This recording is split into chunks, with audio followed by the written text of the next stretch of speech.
مولانا نور الحسن بخاری رحمۃ اللہ علیہ آپ کے ہاں گزرے، فوت ہو گئے، 40 سال ہو گئے، بلکہ زیادہ ہو گئے، سن 84 میں فوت ہوئے، کتنے ہو گئے، 41 سال ہو گئے۔ محترم نے ایک کتاب لکھی تھی اپنے زمانے میں،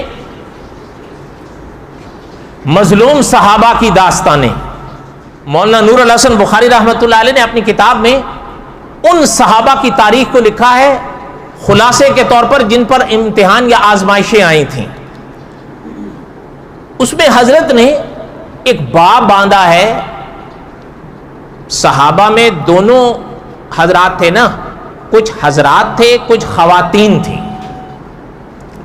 تو ظاہر ہے جس طرح مشکلات صحابہ پر آئیں صحابیات پر بھی آئیں۔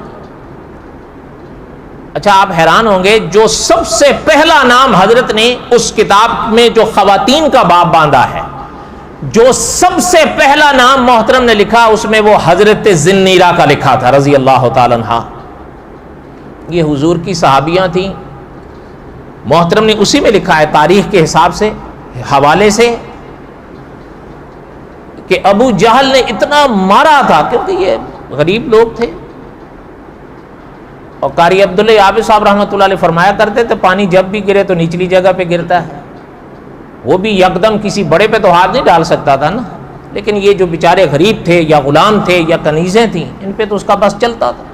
محترم نے لکھا ہے تاریخ کے حوالے سے کہ اس نے اتنا مارا کہ ان کی دونوں آنکھیں بے نور ہو گئی،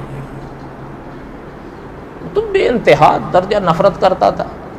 آج آپ دیکھ لیں دنیا میں آج بھی آپ کو ایسے لوگ ملیں گے کہ آپ کو کوئی واسطہ یعنی مسلمانوں سے کوئی واسطہ ان کو پڑا یا نہیں پڑا، لیکن ان کے اندر مسلمانوں کی نفرت کوٹ کوٹ کر بھری ہوئی ہے۔ کیا تعصب؟ تو بہرحال میں دوسری طرف نکل گیا کہ حضرت ذنیرہ ابو جہل نے اتنا مارا تو ان کی دونوں آنکھیں بے نور ہو۔ مولانا نور الحسن بخاری رحمۃ اللہ علیہ نے سیرت کے حوالے سے لکھا ہے، سیرت ابن ہشام کے حوالے سے، کہ جو مکے کے مشرک تھے نا، ابھی حضور کی حکومت تو وہاں نہیں آئی تھی، تو وہ یہ کہنے لگ پڑے تھے کہ اصل میں ان پر لات و عزا کی پھٹکار پڑی ہے، نعوذ باللہ، یہ ثابت ہو گئی ہیں۔ مولانا نور الحسن بخاری رحمۃ اللہ علیہ یہ دوسرے حضرات نے لکھا ہے، ان کے جملوں میں پرانی کتابوں میں پڑھے نا تو مسلمانوں کے لیے یہ سابی لفظ عام ملتا تھا۔ بعد کے علماء نے لکھا ہے کہ انہوں نے سواد کو ہٹا کے واو لگا دیا ہے، نہیں سمجھے؟ وہ کیا کہتے تھے، جو مسلمان ہو جاتے تھے نا، عقیدہ توحید پہ آتے تھے، وہ کہتے تھے یہ سابی ہو گئے۔ مولانا پالن حقانی مرحوم نے لکھا ہے جو اب والے آئے ہیں، اب اگر عقیدہ صحیح کر لو تو آنے والے کہتے ہیں یہ وہابی ہو۔ اب بھی نہیں سمجھ آئی؟ کیا سمجھ آئی؟ کچھ سمجھ نہیں آئی۔ بہرحال حضرت اپنا ذنیر، اچھا وہ کہنے لگے یہ سابی ہو گئی نا، یا سابیوں میں سے ہو گئی، اس لیے ان کی اللہ معاف فرمائے ان پر پھٹکار پڑی۔ لات و ان کے دو بت تھے نا، لات اور عزا، ان کی وہ پوجا کرتے تھے۔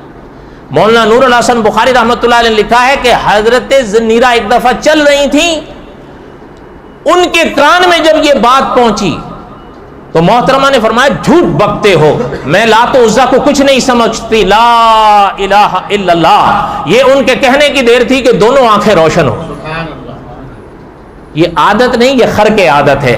جو اللہ حضرت عیسیٰ بن مریم کے ہاتھ پر نابیناؤں کو آنکھیں دے سکتا ہے، وہ حضرت ذنیرہ کو بھی دے، پہلے بھی تو اسی ذات نے دی تھی، واپس روشن کر دے۔ جو اللہ پہلے دے سکتے ہیں وہ بار بھی دے سکتے ہیں، شرط یہ ہے منظور ہو۔